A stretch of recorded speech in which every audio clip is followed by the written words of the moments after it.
Bonjour, bonjour ma grande Hélène. Bonjour, nous sommes le jeudi 30 juillet 2020, un grand jour, un très grand jour. Mes filles viennent de partir avec leurs enfants.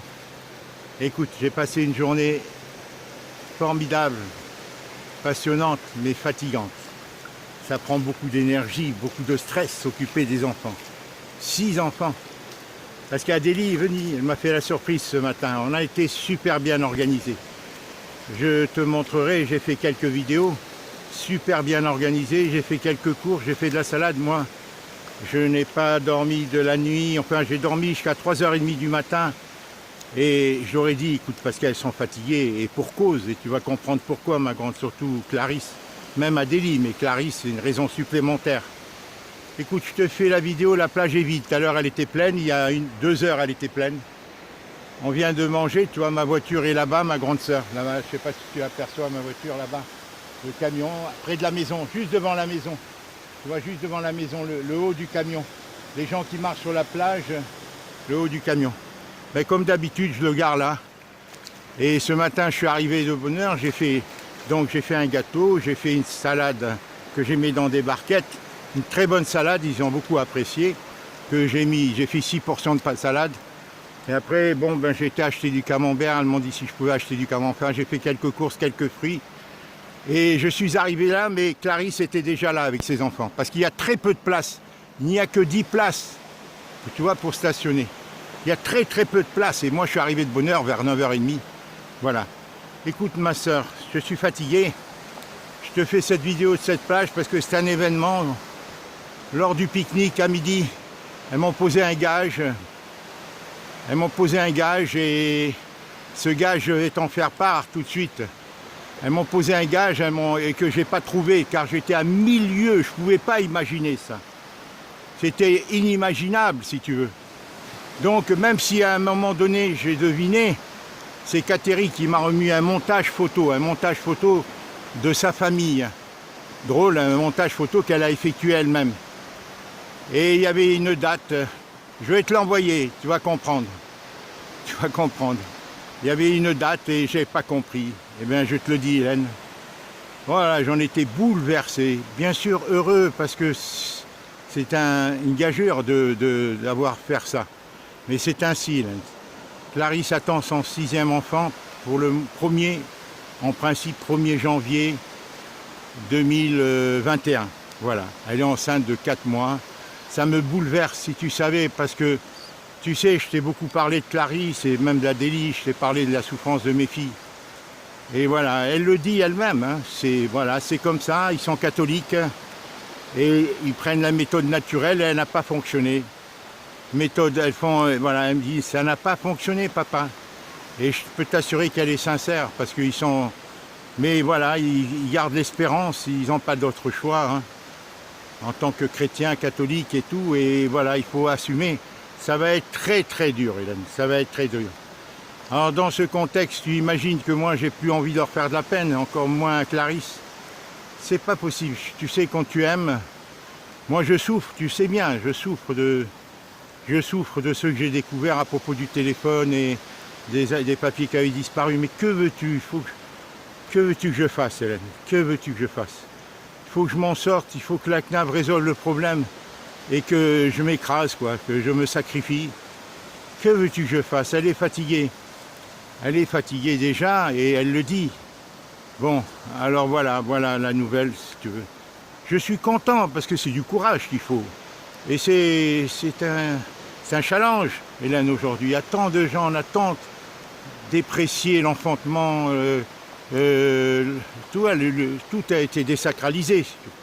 Voilà ce que je voulais te dire, fatigué ce soir à 20h, après une journée assez exténuante, puisque j'ai dormi jusqu'à 3h30, 4h du matin, et après je me suis levé pour m'occuper, préparer le pique-nique, préparer la salade et le gâteau.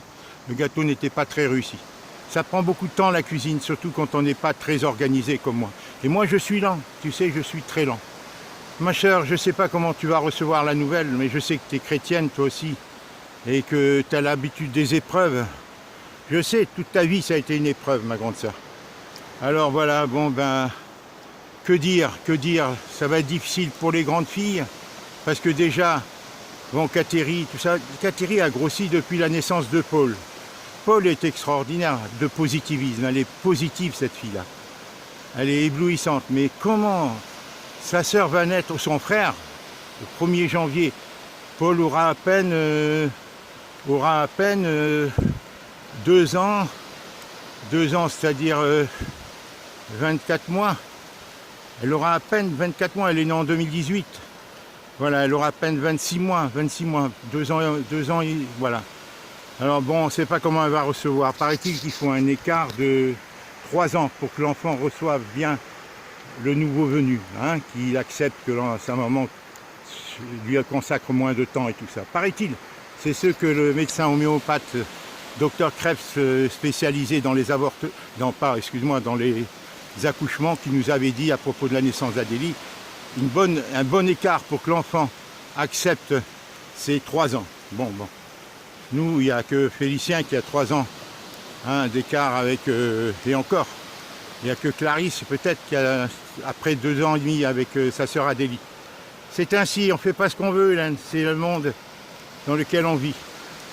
Voilà, je voulais te faire cette vidéo, ne pas t'en dire plus. Je suis fatigué et je suis bouleversé, vraiment bouleversé. Il faut que Colette entende raison. Je ne peux pas, Hélène, me consacrer en ayant tant de problèmes. Moi, je vis dramatiquement tout ce que je vis familialement. En plus, sur le plan personnel, je vis dans la solitude. J'ai mes inquiétudes au niveau du travail, au niveau de la santé. Et à la fois, il faut que je consacre de l'énergie à mes enfants. Alors, ce qu'elle me dit, Clarisse, elle me dit, tu viens quand tu veux, Clarisse. Mais moi, si tu veux, je peux te dire très franchement, Hélène, sur tous les gens âgés que j'ai connus, pas un seul me dit qu'il se rend chez ses enfants si ses enfants ne l'invitent pas. Pas un seul. Tous, ils me disent, si vos enfants ne vous invitent pas, n'y allez pas. Alors Clarisse, qu'est-ce qu'elle me dit? Elle me dit, viens quand tu veux, la semaine prochaine par exemple. Mais moi, je lui dis, comme il y a mamie, ça me dérange de téléphoner et dire, est-ce que je peux venir? Parce que j'ai pas le sentiment, c'est leur désir, mais elle semble pas comprendre. Adélie me demande pas de venir. Bon, je crois qu'elle a compris avec Bibo. Bon, voilà, elle a compris que, voilà, Bibo, ça l'arrangeait pas. Bon, elle m'a pas invité du tout, Adélie. Elle est venue ce matin, je m'y attendais pas. Hein. Toutes mes enfants sont bien, mes filles, tout a été faussé. Je crois, moi, Colette, elle a aggravé les choses. Rien ne serait pareil. Elle a affaibli nos filles dans leur couple. Tu sais, dans la vie, c'est ainsi, tout le monde doit être dans sa première image. Et nous, en désagrégeant la famille, elle a déprécié nos filles dans leur belle famille et avec leur mari, de fait. À moins qu'ils soient des gens, des héros, des gens transcendants, des gens spirituels. Ceux dont je ne sais pas, je doute, je dis franchement. Surtout vis-à-vis de Fabien et Bibo, du fait qu'ils m'ont insulté, maltraité délibérément, à dessein, à plusieurs reprises. Et ça, c'est impossible à surmonter tant qu'il n'y a pas des mises au point. Voilà, quant à Dominique, il a changé du fait de sa mère et tout. Il est beaucoup moins aimable qu'il l'était avant que Colette me quitte. Mes filles, ça fait 8 ans que je souffre. En fait, tu connais mon histoire. Je sais que tu es impuissante, Hélène, mais ça me fait du bien de te parler. Tu vois, ça me fait du bien de te parler, voilà. Ils n'ont pas annoncé encore à Félicien. Ils n'ont pas annoncé à Kiomi. Voilà, je crois que j'étais... Voilà, bon, voilà. Je t'embrasse, ma grande sœur, je t'embrasse. Je ne veux pas durer plus longtemps, hein, je ne veux pas que te dire d'autre. Je suis vraiment complètement désarçonné. Cette nouvelle m'a complètement désarçonné, m'a vidé, et surtout que moi, j'étais en train de préparer ma défense par rapport au téléphone et tous les papiers. Maintenant, je ne peux plus rien dire, Hélène. Que veux-tu que je dise? Qui l'a pris, ce téléphone? Qui l'a pris, cette pièce? Il me reste le dernier recours vis-à-vis d'Adélie et Colette. Lui dire, écoute, t'as raison, Colette. Moi, je suis épuisé. Que veux-tu faire de moi? Que veux-tu faire de nos filles? Que vont-elles vivre maintenant? 6 enfants à 33 ans. Elle fait 33 ans le 1er août, Hélène. 33 ans le 1er août, Adélie. Clarisse. Adélie, elle est née en 84, décembre 84. Clarisse est née le 1er août 1987, en revenant de Calédonie. Elle a été conçue à Nouméa. Voilà, ma grande sœur, je t'aime, je t'embrasse. Je t'embrasse, voilà. Je voulais te l'annoncer dès ce soir parce que je suis vraiment vraiment bouleversé, ça m'a choqué. Je l'ai embrassé, je l'ai félicité quand même, parce qu'il ne faut pas qu'elle en ait honte, parce que je lui ai dit, l'enfant dans ton ventre, il faut que chaque fois que tu as une pensée de saturation et tout, tu corriges dans ta pensée et que tu te remettes à prier, à espérer, parce que l'enfant s'en redevient positif. Par la pensée, par l'inconscient, parce que tout se transmet par la pensée, dans les gènes, par les ondes, si tu veux. C'est vrai, hein, le stress et tout, les belles pensées, hein, ça communique, ça modifie. Voilà. Je t'embrasse, Hélène. Voilà, on est jeudi soir, là, 30, voilà, j'ai appris cette nouvelle aujourd'hui. Que faire? Voilà, voilà. Adélie essaie de faire son possible, j'avais un sentiment qu'elle avait un peu minci. Mais c'est très difficile pour tout le monde, Hélène. C'est pas seulement pour mes filles. C'est pas seulement pour mes filles. L'humanité, le monde, puis du mauvais coton, avec toutes ces manipulations du coronavirus et tout, qu'on ne nous lâche pas. Je sais pas où on va. Pardonne-moi de te parler comme ça, Hélène. Tu es ma confidente, mais c'est ainsi. Je t'embrasse, ma grande sœur. Voilà. 20h15. Voilà la belle plage où j'arrive. Et tu sais, moi je suis dans la toile, elle est vide. Et moi je suis toujours vide, toujours seul. C'est terrible de vivre la solitude, Hélène. D'autant plus que quand elle m'a mis la bague, je l'avais dit à Colette, j'ai pas le sentiment d'avoir vécu. Et que des luttes, que des souffrances, que des... Voilà. Mais j'ai assumé mon contrat. J'ai été jusqu'au bout avec Colette. Et pourquoi fait-elle ça? Moi, pour moi, on lui a suggéré. Elle s'est laissée enfermer et ça a été après son intérêt. On lui a fait comprendre. Tu seras mieux sans ton mari dans la famille. Tout le monde t'accueillera, tout le monde t'honorera, tout le monde te demandera, y compris nos filles. Elles ont compris. Mais voilà, et moi, qu'est-ce que je fais dans tout ça? Voilà. Allez, au revoir ma grande sœur. Je t'envoie en rentrant à Auray. Voilà, je voulais te la faire sur cette plage parce que j'ai passé toute une journée avec mes enfants. De ce matin à 9h30 avec tous mes filles. Je t'enverrai des vidéos. Au revoir ma grande sœur. Elle est mémorable cette vidéo parce que voilà, c'est une nouvelle extraordinaire. Voilà.